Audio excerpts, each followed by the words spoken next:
I always think there's something so haunting about that moment when you return to a place you've been avoiding for years. With Alyssa, you feel every ounce of her hesitation as she's driving up County Road 4, don't you? Absolutely, her drive is thick with dread. The landscape almost feels alive, with that fog creeping in and the sky turning that weird bruised purple. It's like the entire setting is warning her before she even gets out of the car. Yeah, and I love how Vanessa Chattman uses the environment to mirror Alyssa's emotions. Even the broken-down sedan adds to that trapped, vulnerable feeling. You can tell it's not just mechanical failure. There's something more sinister lurking, almost as if the world itself is resisting her return. That bit with the fog slithering up the car gave me chills. It's almost like the house and the land have been holding their breath, waiting for Alyssa, and she hasn't even gotten out of the car yet. Now, once Alyssa actually reaches the house, that oak tree in the backyard, what a shift from her childhood memories. It used to be her comfort zone, right? Yeah, and now it's this looming, almost predatory presence. There's something deeply unsettling about the way it's described, towering, ancient, like it's seen every family secret and is just waiting. It's interesting because so many horror stories use houses or objects. But here, the oak feels like its own character. The way shadows linger under its branches at night, it's no longer just a tree. It's more like a doorway to something Alyssa can't quite face yet. And it's not just her imagination either. Those whispers from the roots? That's the kind of detail that makes the supernatural element feel so grounded, almost inevitable.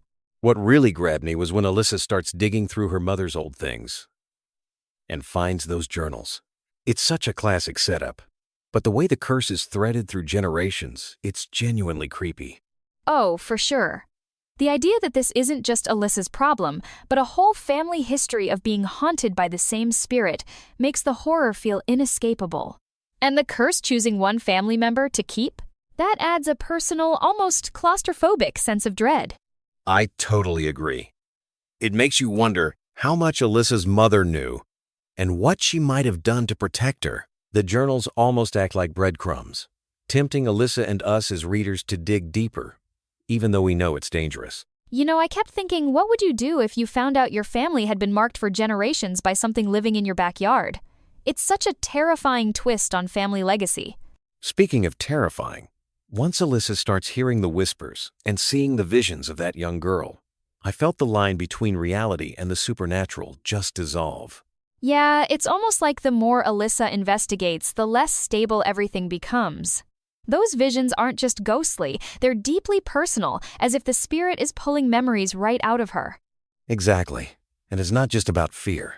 There's guilt, too, especially when she realizes the spirit might be someone she abandoned. That emotional connection really raises the stakes.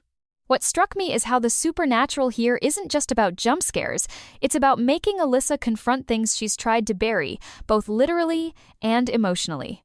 The horror is almost psychological as much as it is ghostly. That actually leads perfectly to the novel's climax, Alyssa's showdown beneath the oak. She has to decide, fight for her life and freedom, or let the curse claim her like it did so many before. The tension in those scenes is unreal. You can feel the ground almost shifting under her feet, as if the roots themselves are ready to drag her down. And realizing the spirit is someone she once cared about adds this gut-wrenching layer. It's so much more than just a battle with a ghost. It's Alyssa fighting for her own identity, her memories, and her future. The choice to break the curse, even if it means facing everything she's been running from, is what makes this story stick with you. And that final image standing beneath the oak, knowing what's at stake, it's like the perfect summation of generational trauma and the courage it takes to confront it. Vanessa Chattman really nails that emotional punch. Jumping back for a moment, even just the opening chapter Alyssa stuck on that funeral road sets such a vivid tone for the whole novel. What did you make of that scene? It really grabbed me. The way the car won't start, the fog closing in, and Alyssa's mix of grief and anxiety, it's all so tactile. You can almost feel the cold and the fear pressing in on her, like the environment itself is part of the story. And that's the genius of Chattman's writing. She doesn't just set the stage, she pulls you right into Alyssa's headspace. From the very first page, we know this isn't just about ghosts. It's about coming home to a past you can't escape. Exactly. And by the time Alyssa steps out of that car, you just know nothing will ever be the same. It's the perfect invitation into a world where the ordinary and the supernatural blend in the most unsettling way.